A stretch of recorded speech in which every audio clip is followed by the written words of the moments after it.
Imali smo mi ovih tehničkih grešaka i u prve tri utakmice, samo što tamo nije bila Mađarska i nije bila Francuska koji to lako kažnjavaju i što je njihov stil igre.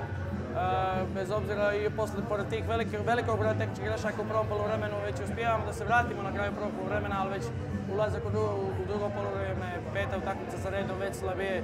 Mislim da treba da se zapitamo, da vidimo i da stavimo veliki question mark šta je razlog svega toga. Naravno da može da bude umor, ne ulazim u to, ali sve ekipe su umorne, moramo da vidimo kako, zašto i zbog čega do toga dolazi.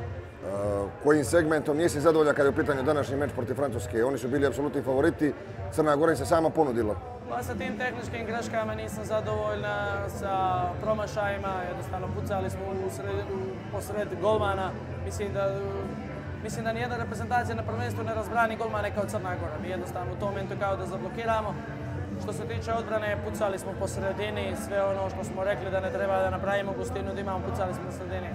Tačno smo znali od koga prijeti najveća opasnost, ali što se tiče segmenata možda jedino mogu da navedem da je vraćanje u određenim situacijama bilo dobro, vraćanje odmora. Sve ostalo nije ni približno onako kako treba da bude. Za kraj dan odmora, onda borba za treće mjesto u grupi.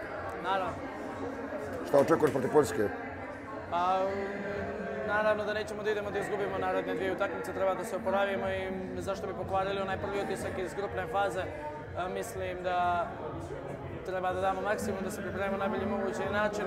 Bitno je da idemo pogotovo zbog mogućnosti plasmana, još uvijek ne znamo šta će se desiti u drugoj grupi zbog plasmana na svjetsko prvenstvo i naravno zbog samog mentalnog sklopa.